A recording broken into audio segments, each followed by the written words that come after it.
Muy buenos días, amados.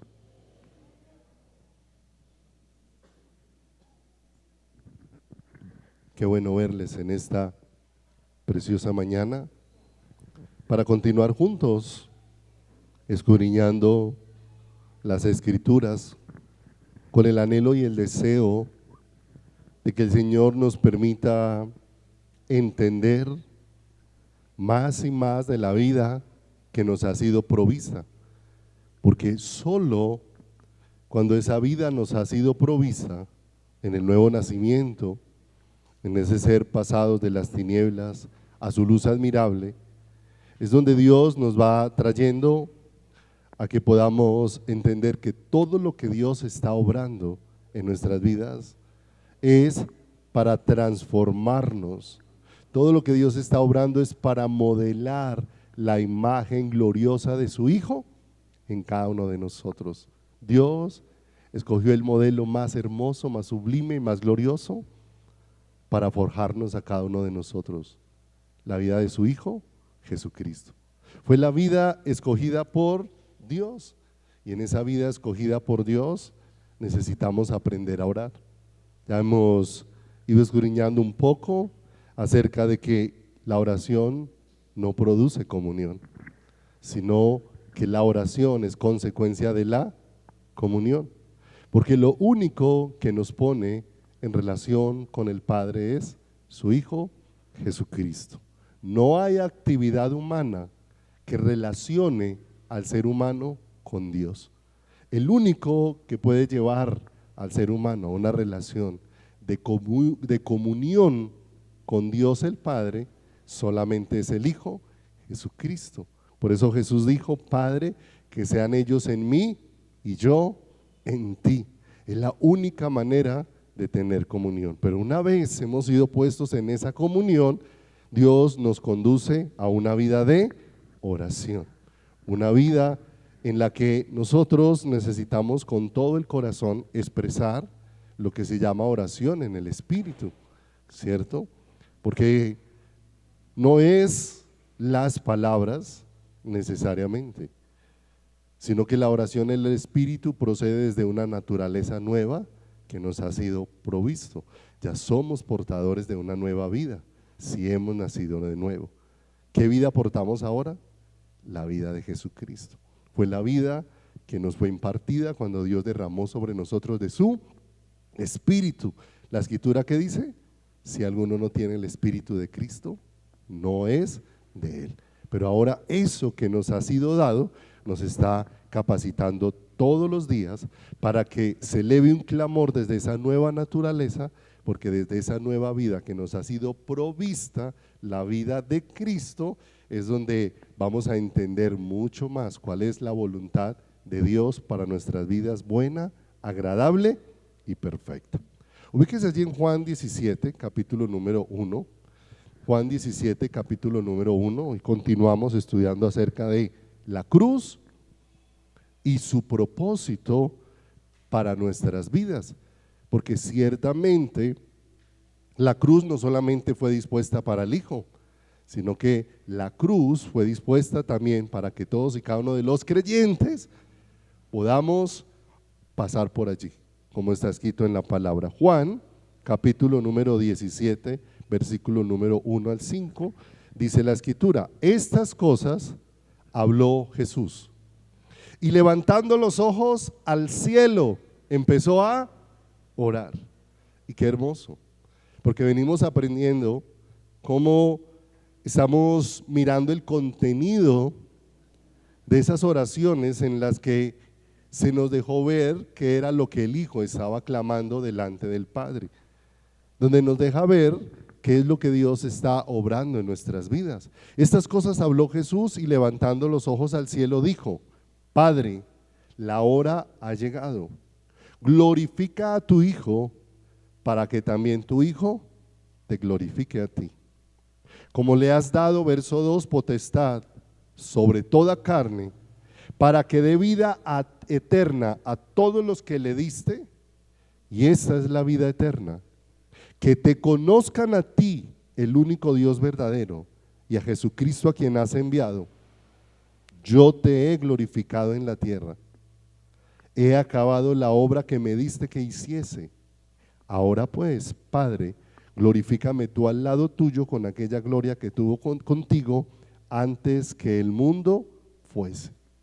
Y cuando nosotros miramos esas oraciones levantadas por Jesús, y esas oraciones donde podemos ver el contenido de lo que Jesús estaba clamando de una manera muy especial, vemos que siempre cada oración de Jesús estaba íntimamente relacionada con el propósito de Dios, íntimamente relacionada con la voluntad del Padre, con lo que Dios desea. Todo estaba vinculado, unido, era al deseo del corazón de Dios, porque Jesús no vino a hacer su propia obra. Jesús vino a manifestar la obra de Dios, la obra del Padre dentro de su corazón. Vino a manifestar el diseño de Dios para nuestras vidas. Todo el diseño de Dios está en la vida de su Hijo, y nos dio la vida de su Hijo para podernos manifestar todo este diseño. Vaya conmigo a Juan, capítulo número 14, versículo número 10. Porque en la manera en como Jesús como hombre se va manifestando, nos deja ver con mucha claridad todo lo que tiene que suceder en nosotros como hombre. Él dijo que ejemplo nos había dado para que siguiéramos sus pisadas, pero no estaba hablando de que lo miráramos para que copiáramos, sino para que lo miráramos, para que entendiéramos cómo la obra de Dios iba a ser hecha en quién, en nosotros. No se trata de mirar para copiar, se trata de mirar para entender cómo Dios es el que hace su obra dentro de cada uno de nosotros. Cuando nosotros hacemos la obra no permanece. Cuando la obra es de Dios, la Escritura dice: lo que es de Dios permanece para siempre, no deja de ser. Y dice Juan capítulo 14 en el verso número 10: ¿no creéis que yo soy en el Padre y el Padre en mí? Hablamos ya esto en las semanas anteriores acerca de la comunión que está entre el Hijo y el Padre. El Padre está en el Hijo está en el Padre, y de esa comunión hemos sido hechos partícipes. Jesús dice: las palabras que yo os hablo, no las hablo por mi propia cuenta, sino que el Padre que mora en mí, mire lo hermoso, ¿dónde mora el Padre? En el Hijo.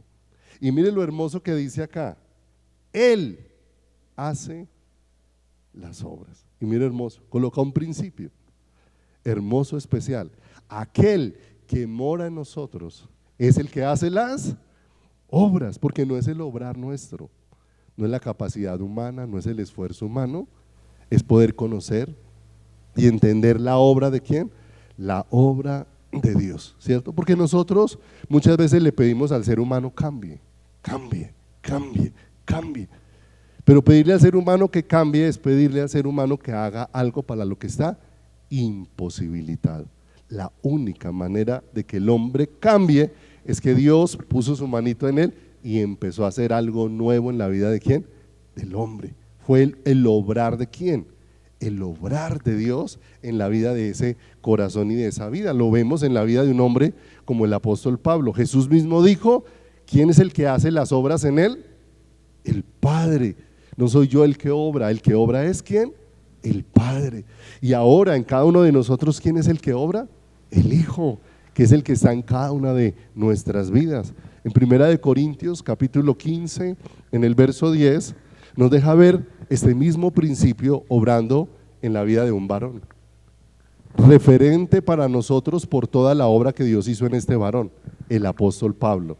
¿Qué hace Dios en la vida del apóstol Pablo? Toma a un hombre que estaba completamente extraviado, aunque se ufanaba de la vida religiosa que tenía y del celo que tenía dentro de su corazón, pero un hombre que, conociendo las Escrituras y conociendo la ley, no conocía a Dios.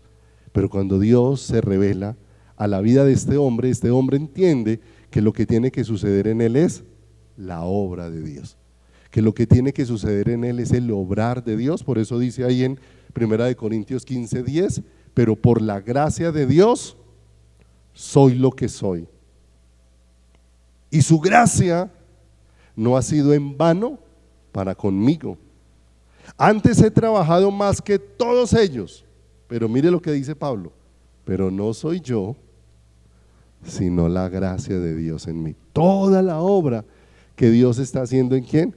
En mi corazón. Toda la obra que Dios está haciendo dentro de mi vida. De manera que Jesús, cuando está orando, nos deja ver algo que no era común, lo veíamos al finalizar la semana anterior, que no era familiar para las personas en esa época. Y cuando empezó a enseñar o oraba, los discípulos siempre lo escucharon refiriéndose a Dios como Padre. Y veíamos un poco acerca de que había venido algo nuevo que no había sucedido en el ser humano, porque solamente puede suceder por intermedio de Jesucristo. Cristo dijo: nadie puede conocer al Padre sino al que el Hijo se lo quiera ¿qué? Revelar. Y ahora había aparecido el Hijo para dar a conocer algo que hasta ese momento no se había conocido en la relación que Dios había dispuesto para el ser humano con Él. Y ahora Jesús viene a revelar ¿a quién?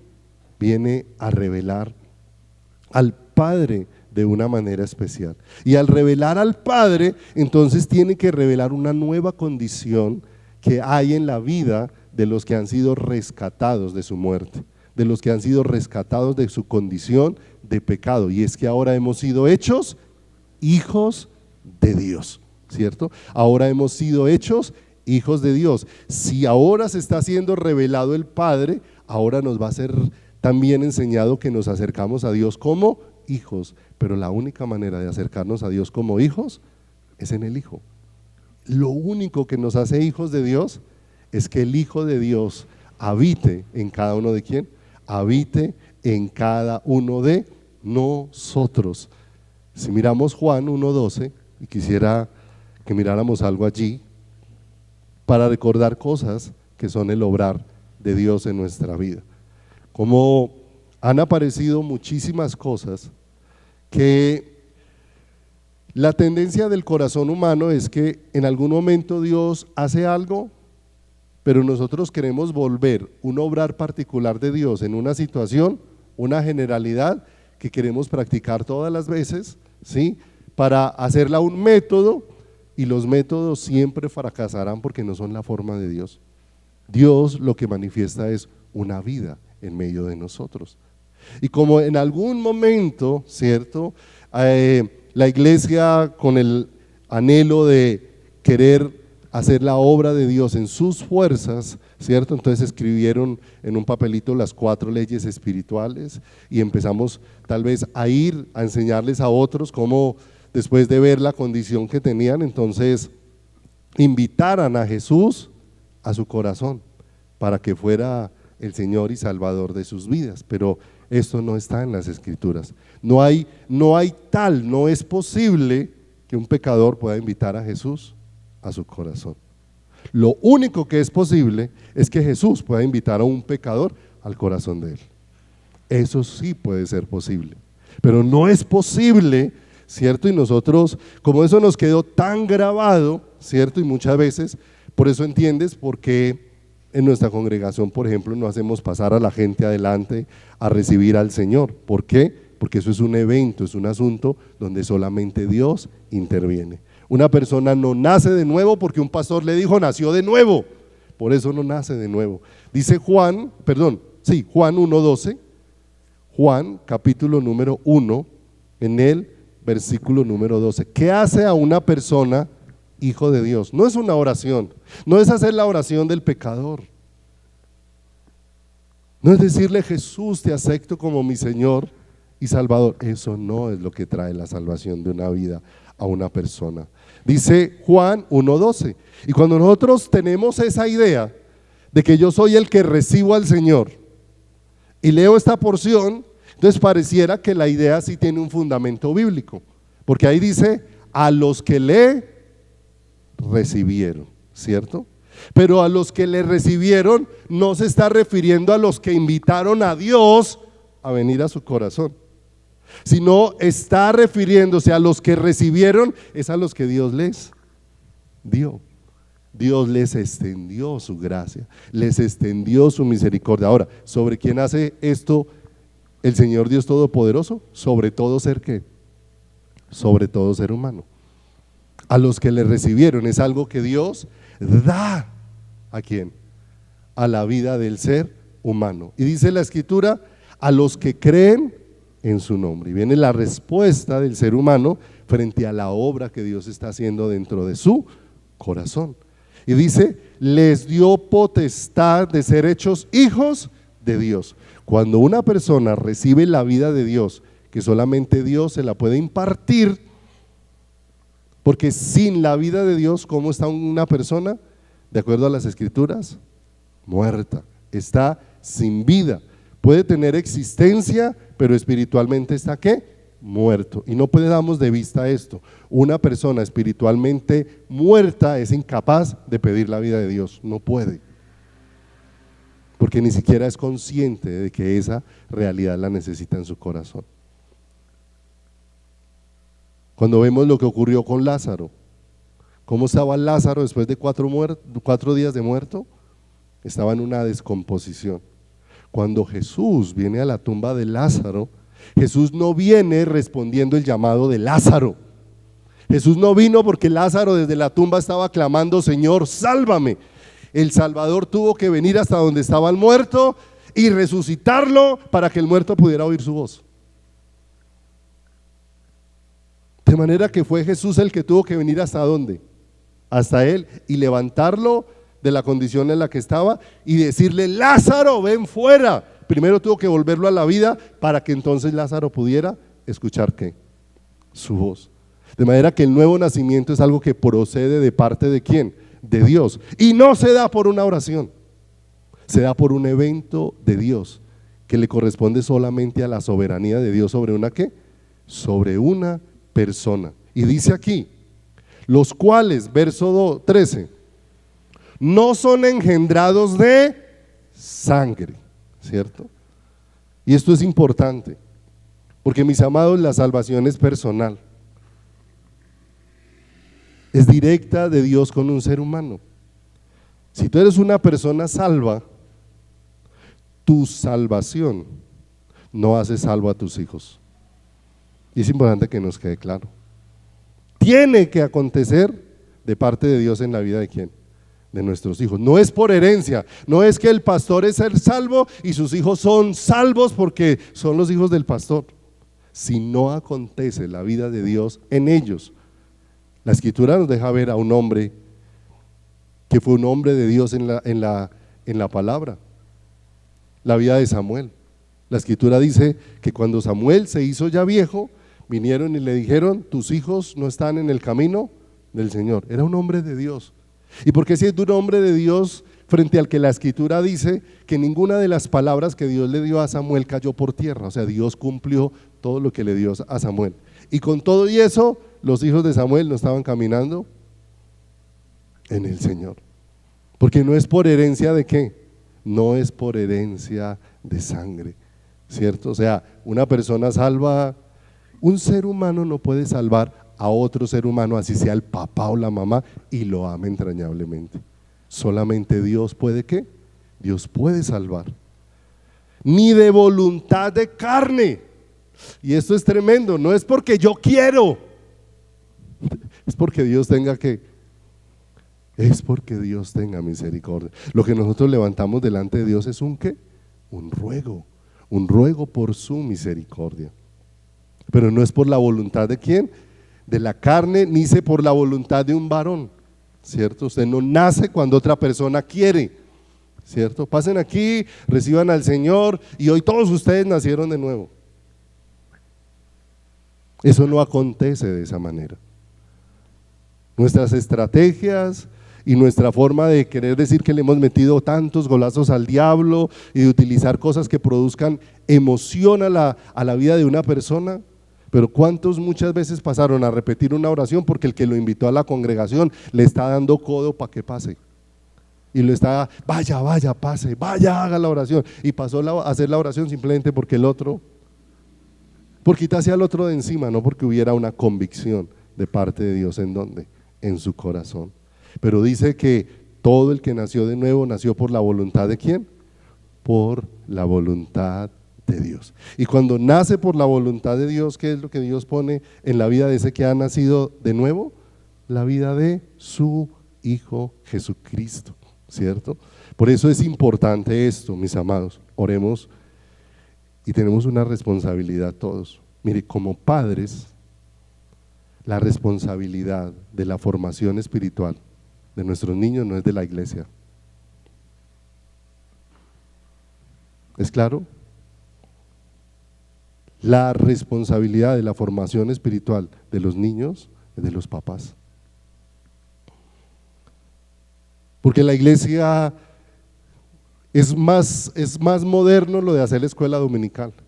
En la antigüedad todos se reunían, era una sola reunión general. No se separaban los niños estaban en el culto. Los padres tenían la responsabilidad, allá en Deuteronomio 6 la encuentras. ¿Qué se le dijo a Moisés? Estas palabras que yo te mando hoy, las repetirás a tus hijos, estando en tu casa, al levantarte, al acostarte, al salir al campo, al estar en la ciudad. Dio una responsabilidad ¿a quién? A los padres.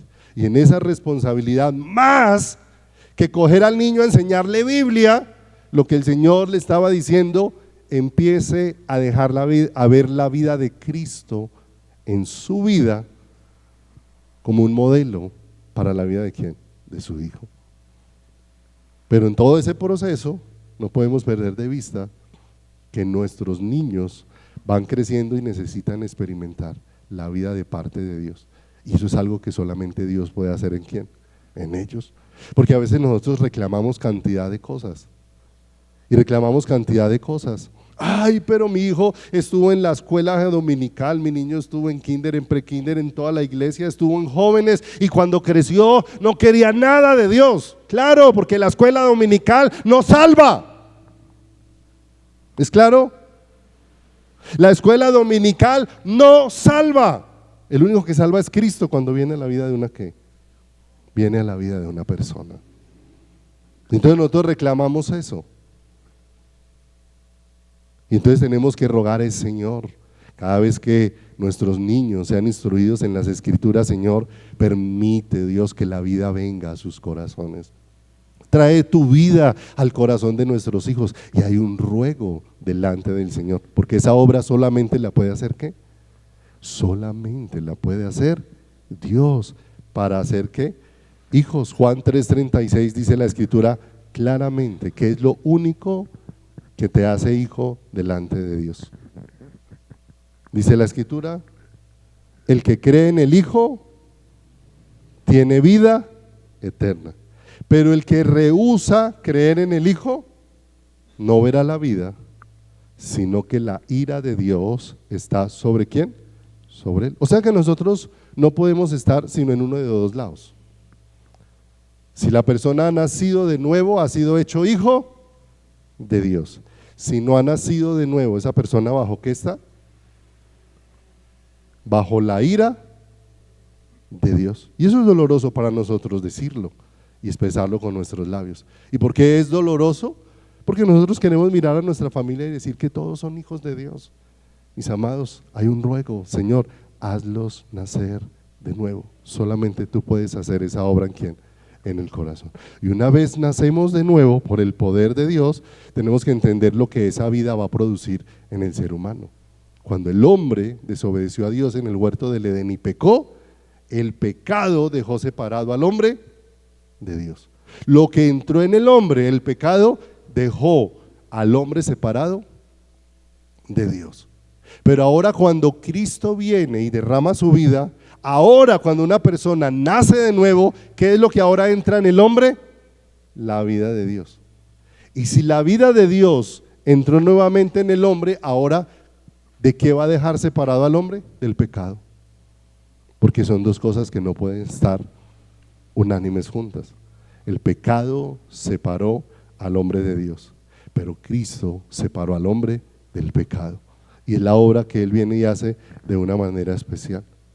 Cristo en Juan 17:4 manifiesta algo que es lo que la vida de Cristo va a producir en nosotros.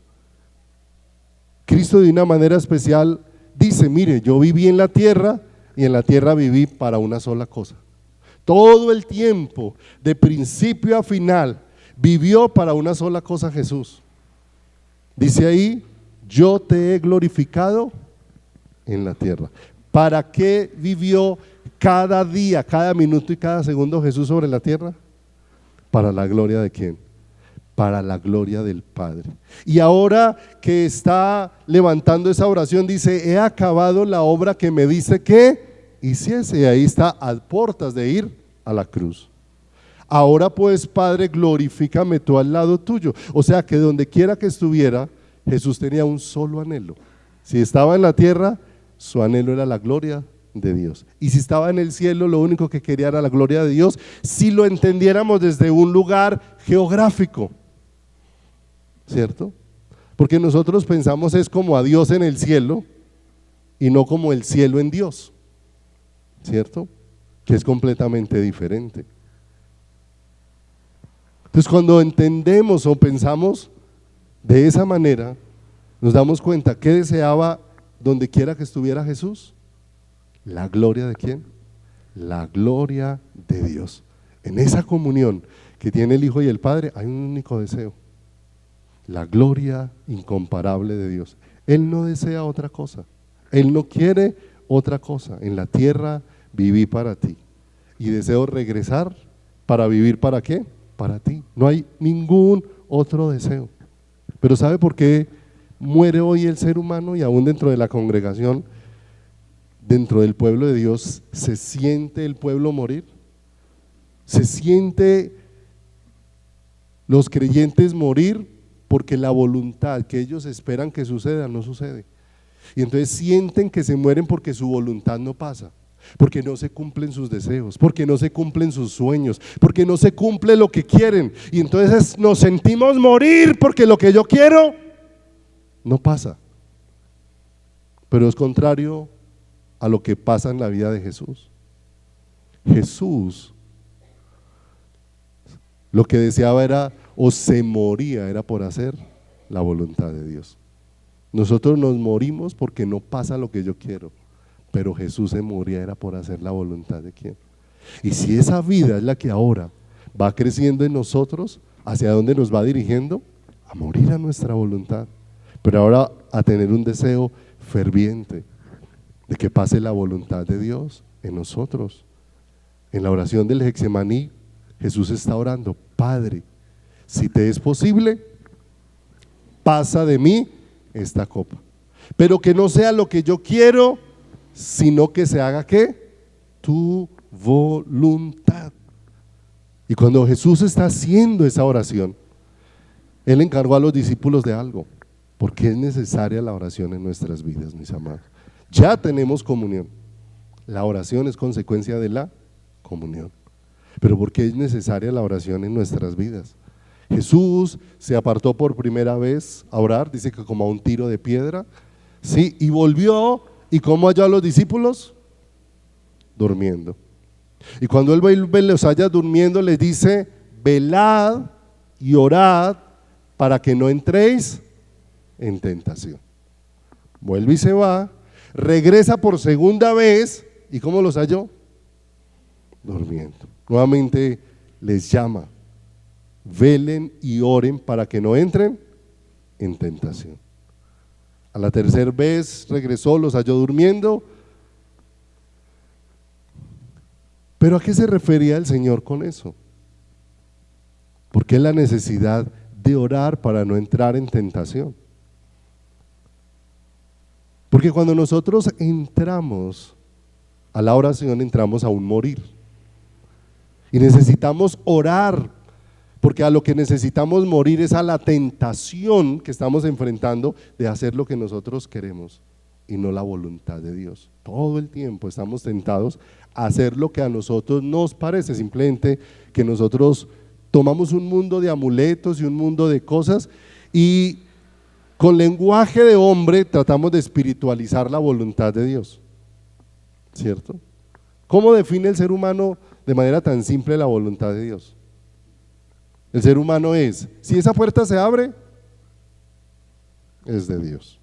Si esa puerta no se abre, no es de Dios. Si eso pasa es porque es de Dios, si eso no pasa es porque no es de qué, de Dios. Y nos volvemos simples, así no funciona, mis amados. Eso es más una forma, un modismo del ser humano para simplificar las ¿qué? Para simplificar las cosas. Ahora le pregunto, voy a poner un ejemplo descabellado aquí con todo el respeto de las damitas.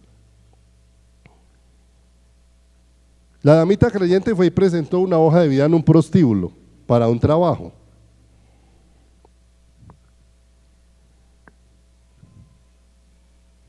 Y la aceptaron. Se abrió esa puerta. Entonces es una puerta que se abrió. ¿Es de Dios o no es de Dios?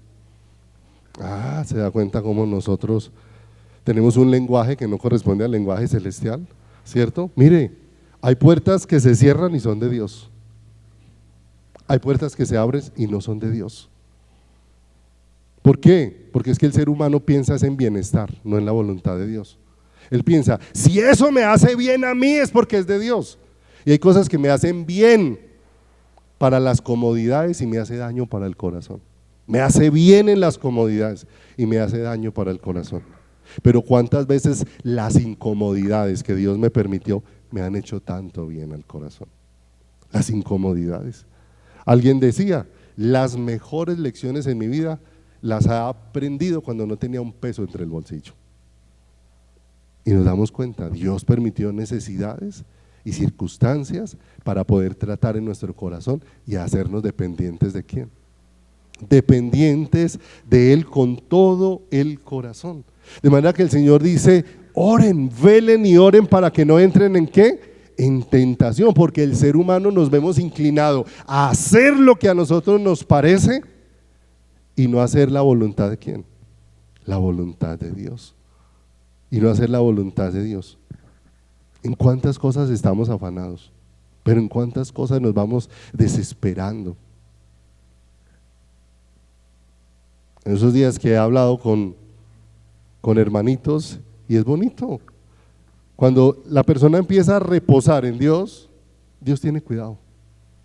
He hablado con unos hermanitos que dice, y es que fui a reclamar la droga que tengo y fui y está cerrado.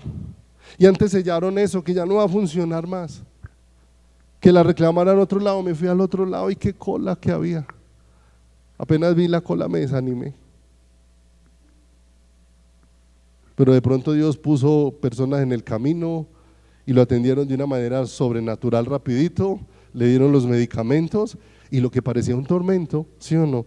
Pero fíjese, antes de ir allá a hacer la otra cola, esa personita iba por el camino diciendo, bueno Señor, si me dan la droga bien y si no me dan la droga, Señor, estoy en tus manos. Cuando reposó en el Señor, Dios obró, dejó su ansiedad para entender que todo depende de quién, depende de Dios.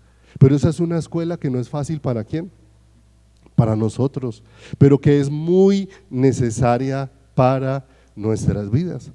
Cuando ellos escuchan a Jesús orar, el Padre Nuestro, una de las cosas que nosotros oramos ahí, dice que se haga tu voluntad, así como en el cielo, también sea hecha ¿dónde? En la tierra, ¿sí o no? Por ninguna parte dice que se hagan nuestras voluntades, por ninguna parte. En esa oración léala de principio al fin y por ninguna parte dice que se hagan nuestras voluntades. Todo el tiempo habla de que se haga la voluntad de ¿quién? La voluntad de Dios. Y sabemos que a los que aman a Dios todas las cosas obran para bien. Y después el Señor dice, ¿para bien de qué? Para bien de su propósito. No olvide, la oración es para entrar en su propósito. Para entrar en su propósito, en el entendimiento de lo que Dios se propone con quién, con nuestras vidas. ¿Qué Dios se propone en medio de cada situación en la que está produciendo quebrantamiento para poder hacer florecer la vida de Él en cada uno de nosotros?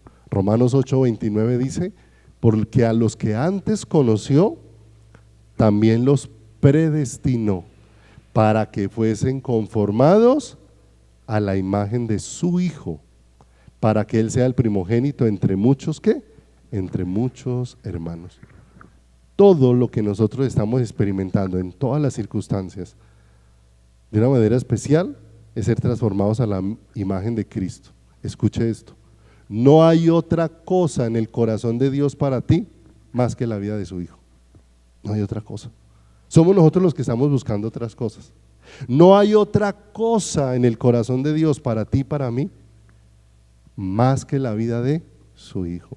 Y en la vida de su Hijo está todo lo que nosotros necesitamos. ¿Qué dice la Escritura? Mas vosotros estáis completos ¿en quién? Completos en Él. Por eso el Señor fue muy claro y no podemos perder de vista, ¿cierto? Tenemos una gran resistencia a morir. Y cuando Jesús invitó a los discípulos a seguirlo, ¿sí?, les habló con mucha claridad acerca de lo que es el Evangelio. Somos nosotros, los creyentes modernos, los que le hemos dado un giro tan grande al Evangelio que lo hemos distorsionado para nosotros pervertirnos más en nuestro caminar. Somos nosotros los que le hemos dado otro giro, ¿cierto? A tal punto que así como muchos de nosotros le hemos dado giro a las cosas de Dios para lo que nos conviene, así vemos al mundo dándole giro a las cosas de Dios para lo que para lo que les conviene. Pero Cristo, cuando miró a los discípulos, Él le dijo: si alguno quiere venir en pos de mí, niéguese a sí mismo, tome su cruz y ¿qué? Y sígame, ¿cierto? De manera que Él con mucha claridad les dijo: mire, el Evangelio se trata de cruz, se trata de morir, el Evangelio se trata de renuncia. De manera, mis amados, que con todo el amor, aquí no estamos para ver sus sueños cumplidos, no estamos aquí para que obtenga el carro 0 kilómetros que sueña, no estamos aquí para ver si nos va mejor, no estamos aquí para ver si nos suben el sueldo en la empresa, no estamos aquí para ver si me ascienden donde estoy trabajando, no estoy aquí para ver qué es lo que Dios me va a dar a través del Evangelio. No, mis amados, porque el Evangelio no es una lámpara de Aladino.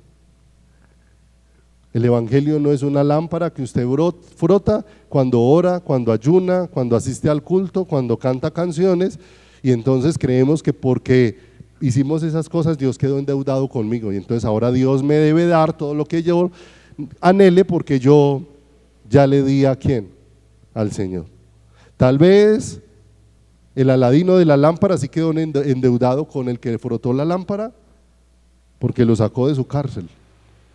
Y entonces ahora salió y está deseoso porque aquel que frotó la lámpara diga cuáles son los 3 deseos que quiere que le cumpla. Mis amados, eso no es el cristianismo. El cristianismo no se trata de levantar ninguna oración. Jesús jamás ofreció nada de esas cosas. Jesús siempre señaló una cruz, la cruz por donde le iba a pasar y la cruz por donde tú y yo necesitamos pasar juntamente con Él. Y esa cruz, en lugar de darnos, nos despoja. En lugar de alimentarnos, nos desnuda y nos lleva a pasar completamente escondidos en Él, para que ahora todo lo que se vea en nosotros sea lo que Él es en cada una de nuestras vidas. Eso no es atractivo para el evangelio moderno que se ha metido, para el humanismo que se ha metido dentro de la vida. Para Hollywood eso sí es muy atractivo, para el cine, para las fantasías, eso sí es muy atractivo, mis amados, pero el mundo cristiano no es un mundo de fantasía, es un mundo real, es un mundo genuino, es un mundo verdadero en el que Dios tiene que tratar ¿con quién? Con nuestro corazón. Jesús mismo fue el que habló de la cruz, no solamente de la de Él, sino la de cada uno de quién, de cada uno de nosotros, de la de cada una de nuestras vidas. Y mire, en la antigüedad, en el presente y en el futuro, la cruz siempre significará lo mismo. La verdad, yo le pregunto, cuando usted va por la carretera y ve allá en una curva unas cruces puestas, ¿usted qué piensa? Ay, en ese lugar, ¿qué acontecería? ¿Qué piensa cuando ve esas cruces allá en esa curva? Dice, aquí hubo un muerto. Porque la cruz siempre nos habla de lo que tiene que ¿qué? De lo que tiene que morir. ¿Por qué pasa por un cementerio y está lleno de cruces? porque nos habla es de muerte, de lo que tiene que morir, de manera que en el pasado, en el presente y en el futuro, la cruz siempre significará exactamente lo mismo, ¿cierto? Cristo, y aquí es donde encontramos paradojas que hay en la Escritura, un mundo de paradojas, pero miremos una, ¿cierto? Por ahí en el mundo dicen, con un clavo se saca otro clavo, para referir que cuando alguien sentimental fue herido, pues la única forma de quitarse ese dolor es si era el otro. Pero mis amados, la Escritura dice que la única manera de vencer la muerte es con la muerte. Jesús venció la muerte que había operando sobre nuestras vidas con su muerte en la cruz del Calvario. Y con su muerte en la cruz del Calvario quitó de sobre nuestros hombros el peso de la condenación que eso traía sobre nosotros. Por causa del pecado había una condenación que pesaba sobre la vida de los seres humanos. Ahora, ¿qué hizo Jesús? Sobre sus hombres llevó todo ese peso para librarnos, y por eso dice ahora Romanos 8:1, ¿cierto? Si alguno está en Cristo, nueva criatura es, ¿cierto? Eso no dice ahí.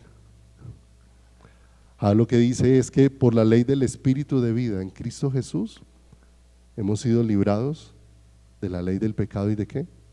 Y de la muerte, que no hay ninguna condenación para los que están en Cristo Jesús, ¿cierto? De manera que lo que Cristo hizo con su muerte nos libró de la condenación. Pero cuando Cristo enfrentó la muerte, nos puso en él, para que también nosotros enfrentáramos la muerte. Con su muerte fuimos librados de la condenación, pero con nuestra muerte somos librados de la influencia que el pecado puede tener sobre nuestras vidas. Sigue ahí presente, pero cada vez que Dios me lleva a la cruz me va librando de la influencia que ese pecado puede tener sobre ¿quién? Sobre mi vida. Ahora, el pecado no son tus acciones, el pecado es la naturaleza que está dentro de ti. De manera que Cristo, cuando ofreció salvación, te ofreció una cruz, no el cumplimiento de tus sueños, no el cumplimiento de tus deseos, no el cumplimiento de tus anhelos. Cada vez que el hombre hizo su voluntad, terminó yéndose por un camino doloroso, triste, por un camino dañino para su corazón. Un hombre rico, famoso, sabio como Salomón, cuando se dejó llevar por su propio corazón, terminó en un camino completamente ¿qué? Destructivo. Terminó siendo un anciano amargado que está aconsejando a los jóvenes y diciéndole: acuérdense de su creador en los días de su juventud. El fin de todo el discurso oído es este: teme a Dios y guarda sus mandamientos, porque este es el todo del hombre, ¿cierto? Cada vez que Dios nos va haciendo más conscientes de Él, uno mira hacia atrás y uno dice: Señor, tantos caminos que hemos recorrido que no fueron tu voluntad, tantas cosas que aún como creyentes hemos hecho que no han sido tu voluntad, porque no te conocíamos. De oídas te habíamos oído, pero no te habíamos ¿qué? Pero no te habíamos visto, pero no te habíamos visto. Hebreos 2, 14 y 15 dice la Escritura, hablando de Jesús yendo a la cruz del Calvario: así que por cuanto los hijos participaron de carne y sangre, Él también participó de lo mismo, y mire la paradoja que les decía ahora, para destruir por medio de la muerte al que tenía el imperio de la muerte, esto es, el diablo, y librar a todos los que por el temor de la muerte estaban durante toda la vida sujetos a servidumbre. ¿Qué ocurrió con Jesús de una manera extraordinaria? Participó de la misma fragilidad nuestra, de las mismas debilidades nuestras, para poder vencer de una manera especial el imperio de la muerte. Como Dios no puede morir porque es Dios, es contra su naturaleza, ¿cierto?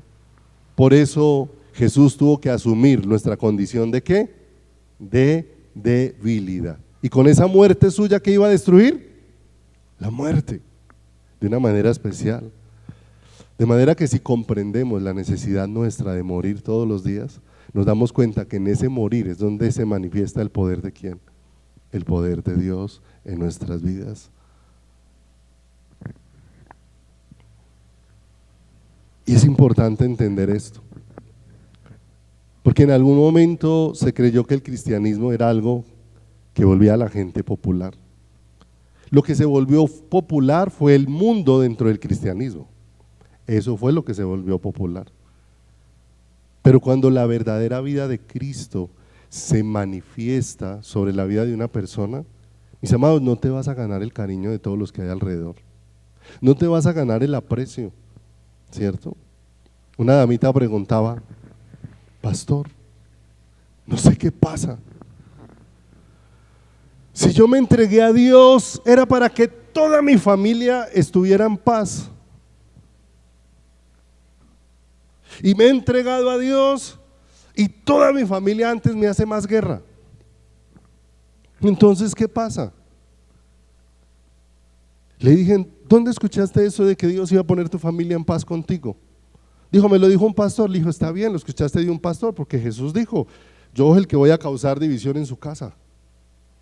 Porque cuando la vida de Cristo empieza a estar en su corazón, es imposible que usted pueda seguir teniendo comunión con los que no tienen. Y con eso no estoy hablando ni que vaya a ser un ogro, ni que vaya a despreciar a su familia, ni que vaya a pisotear a nadie. Lo que le estoy diciendo es que va a ser imposible que su familia valore lo que está aconteciendo dentro de su vida, ¿sí? Porque hay algo que el ser humano no puede perder de vista. El ser humano, lo único que le interesa de Dios es que Dios lo bendiga, es que Dios le dé, es que Dios le haga. Eso es lo único que le interesa al ser humano. El ser humano, cuando Dios se va a meter en su corazón a obrar en él, ya a ese ser humano no le gustó. O sea, dime lo que yo necesito para yo vivir mi vida, pero no se meta con mi vida, ¿cierto? Así es como el ser humano quiere contemplar el cristianismo y no funciona. Cuando Dios viene a tu vida, viene a despojarte de ella para poner una vida completamente nueva en ti, la de Él. Y cuando esa vida empieza a estar dentro de ti, si me acompaña a Mateo 10:34, mira esto. Mateo 10:34 dice: no penséis que he venido a traer paz a la tierra. No he venido para traer paz sino espada, porque he venido para poner en disensión al hombre contra su padre, a la hija contra su madre y a la nuera contra su suegra. Pero escuche, como Dios lo estableció. Y dice el verso 36: y los enemigos del hombre serán los de su casa. El que ama a padre o madre más que a mí, no es digno de mí. El que ama a hijo o hija más que a mí, no es digno de mí. Y el que no toma su cruz y sigue en pos de mí, no es digno ¿de quién? De mí.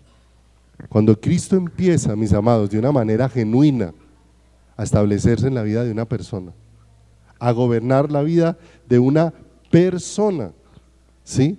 Los que están a su alrededor no le van a aplaudir. No le van a aplaudir que la vida de Cristo se está viendo en él. ¿Por qué? Porque el mundo no puede reconocer la vida de Cristo. Pero eso no nos exime de dar un ¿qué? Un testimonio. Pero el mundo sí tiene un rechazo abierto ¿a quién?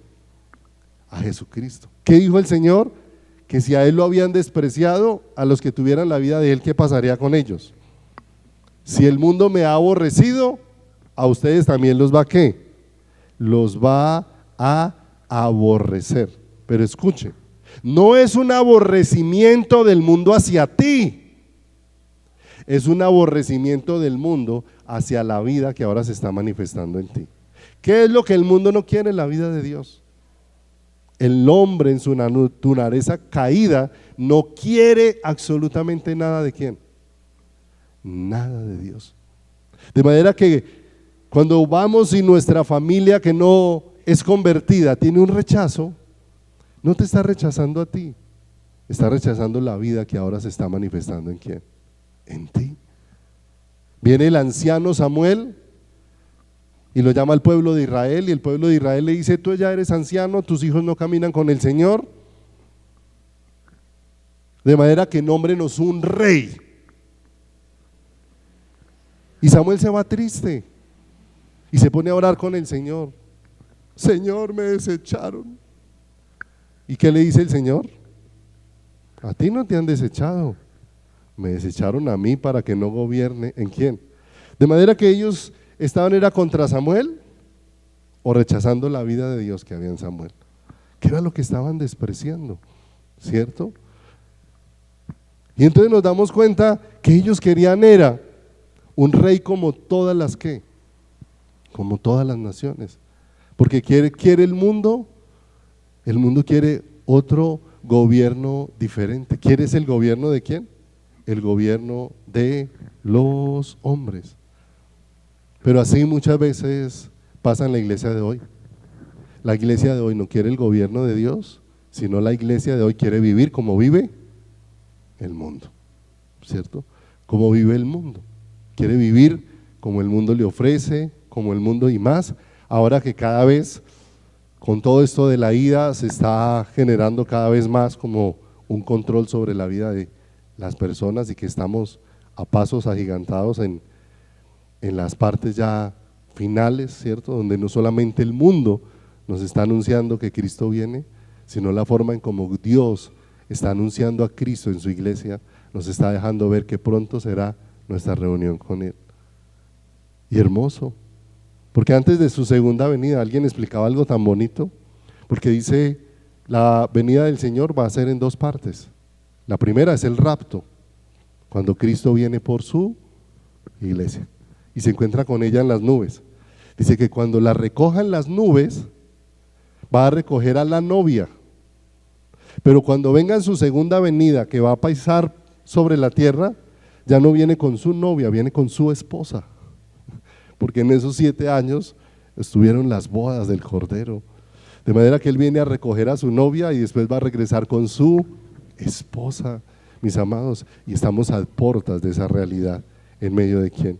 En medio de nuestras vidas, ¿cierto?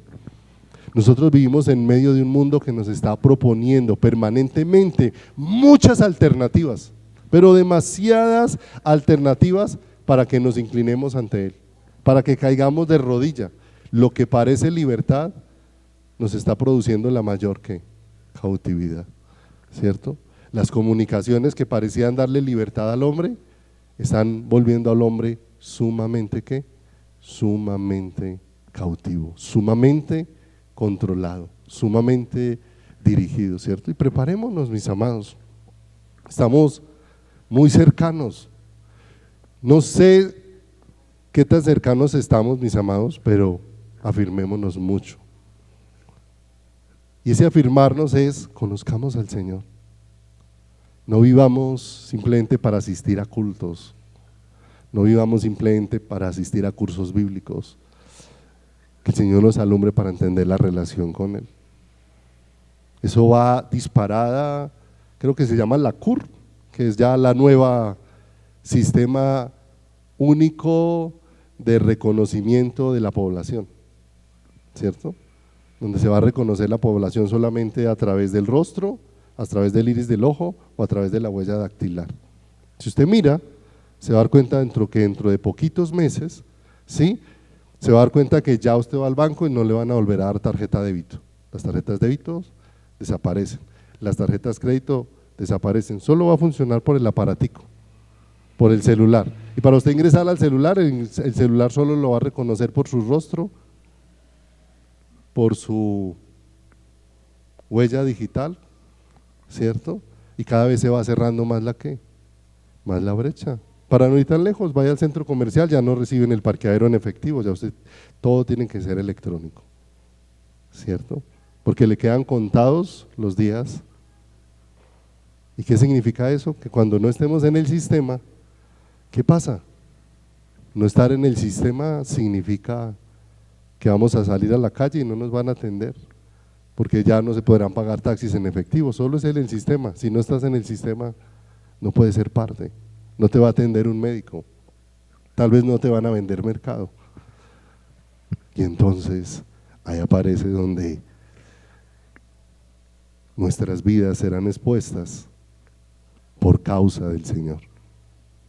Pero mis amados, dice la Escritura, no temamos. Dice, no temas, manada que pequeña, es lo que dice que la Escritura. Mis amados, cuando Pablo perseguía a la iglesia, ¿sí? Pablo perseguía o pensaba que perseguía personas, hasta que Jesús apareció en su camino y le dijo, Saulo, Saulo, ¿por qué me persigues? De manera que Saulo no sabía que a quien estaba persiguiendo era ¿quién? A Jesús. De manera que cuando nuestra familia, ¿cierto? Muchas veces nos encontremos con esos ataques, ¿cierto? No te desanimes, no te están persiguiendo a ti. Si hay una manifestación verdadera, porque a veces el reclamo de las familias es que la clase de cristiano que dice ser no se te nota por ninguna parte. Y entonces ahí sí lo que necesitas es arrepentimiento delante del Señor, que es algo que es algo muy, muy diferente.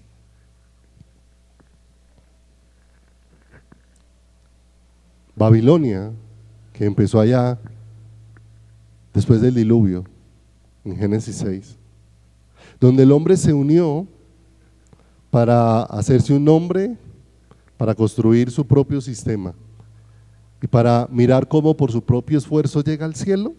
Construyamos una torre, una cúspide que llegue ¿hasta dónde? Hasta el cielo. Sigue hasta el día de hoy. Y nos damos cuenta que Babilonia sigue emitiendo edictos. Nabucodonosor emitió un edicto. ¿Y cuál era ese edicto? Todo el que no adore la estatua que él había establecido, entonces sería lanzado a un horno que ardía con fuego y que ardía con fuego para que fuera quemado. Y el edicto fue publicado. Y los que estaban alrededor fueron los que vinieron y acusaron, tales Ananías, Misael, Azarías, o los llamados Sadrach, Mesach y Abednego, no se han inclinado ante el ¿qué? Ante el edicto. Y los que aún estaban alrededor se convirtieron en los que lo señalaron y fueron llevados hasta allá. Y a causa de eso fueron lanzados a ese horno. Pero aconteció algo tanto al principio como al final, mis amados. Al principio, lo que Dios está obrando y acontezca en nuestras vidas. Cuando ellos comparecen frente a Nabucodonosor, ellos dicen, hemos escuchado el edicto, pero sepa, oh rey Nabucodonosor, que el Dios al que servimos es poderoso para librarnos. Pero si así no lo hiciera, igual nuestras vidas le pertenecen ¿a quién? De maneras que ellos habían llegado a tal obrar de Dios en sus corazones, que sea que vivieran o sea que sus vidas tuvieran que ser sacrificadas, ellos estaban dispuestos para Dios. Ellos no estaban dispuestos a que Dios los sacara, sino a que Dios cumpliera su voluntad ¿en quién? Su voluntad en ellos. Y es tan hermoso que allá fueron lanzados, allá aparece Dios en medio de ellos. Aquel día Dios los sacó sin que se quemaran. Y Nabucodonosor da un edicto que está ahí en Daniel 1:4, si me lo pone en la Nueva Traducción del Viviente. Vamos a terminar por esta mañana.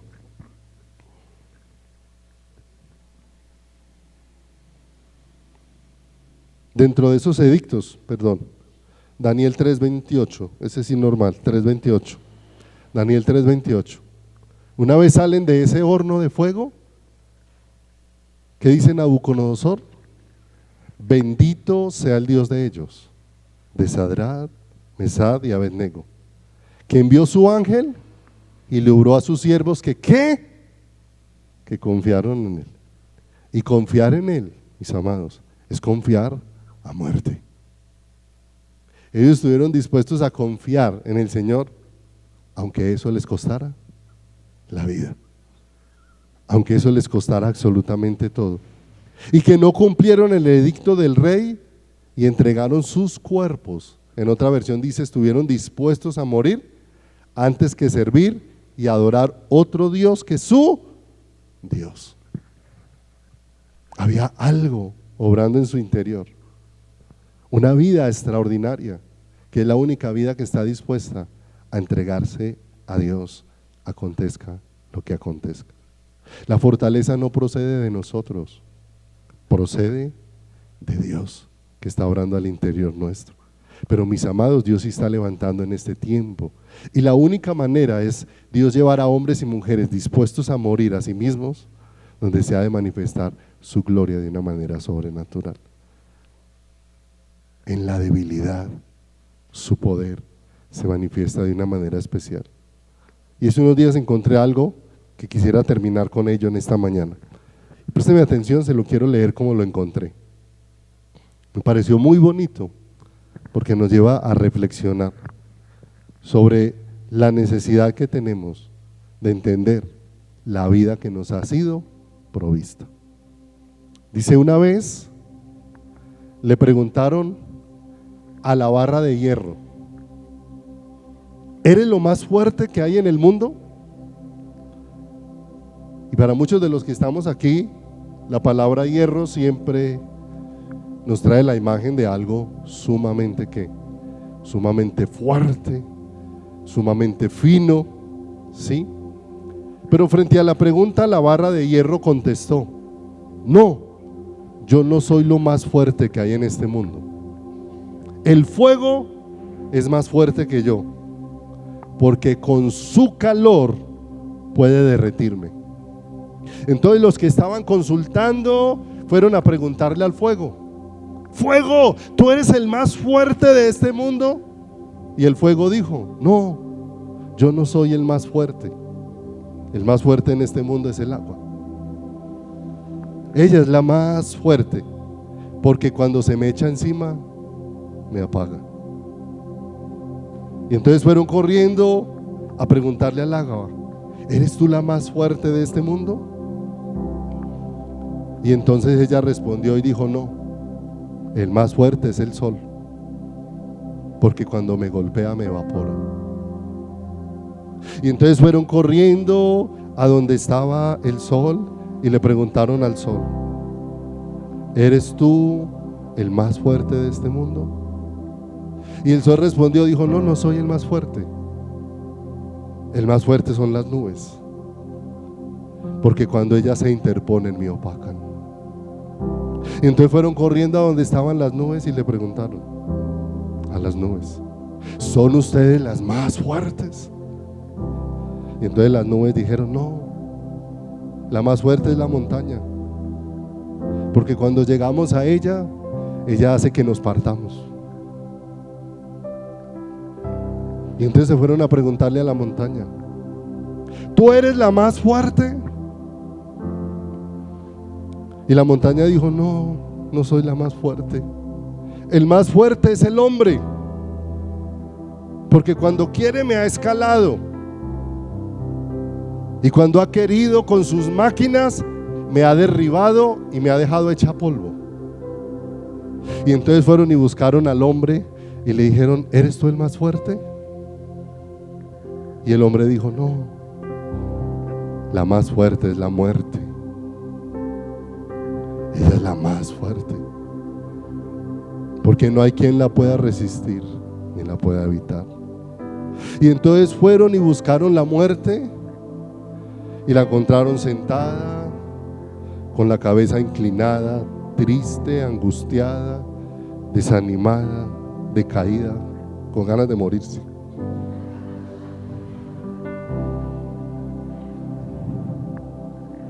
Y le preguntaron entonces a la muerte: ¿eres tú la más fuerte? Y dijo: eso creía. Hasta que hace 2000 años apareció un hombre, lo castigué, tiré toda mi furia sobre él, pero al tercer día resucitó y me venció. Él es el más fuerte, el que merece toda la gloria por los siglos de los siglos.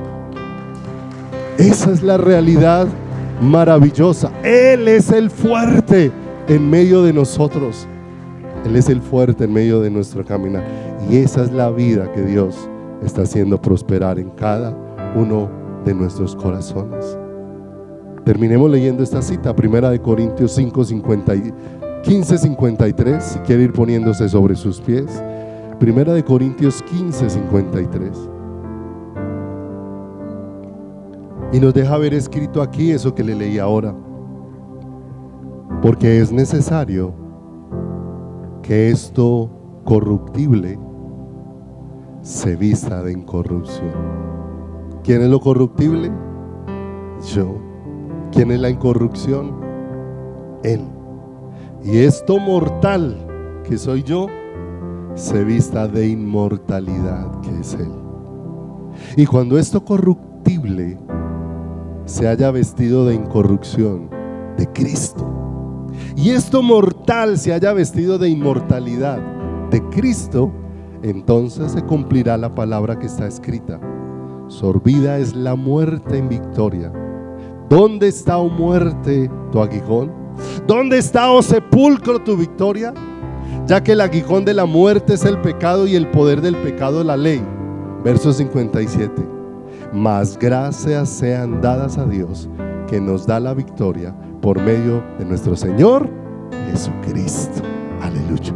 El que venció la muerte, el que venció el pecado y el que ha traído una nueva ley. No la ley que nos condena, sino la ley del Espíritu de vida. Ya no es una ley de mandatos y de letras, sino es la manifestación de una nueva vida dentro de cada uno de nosotros. Padre, te damos muchas gracias, Señor.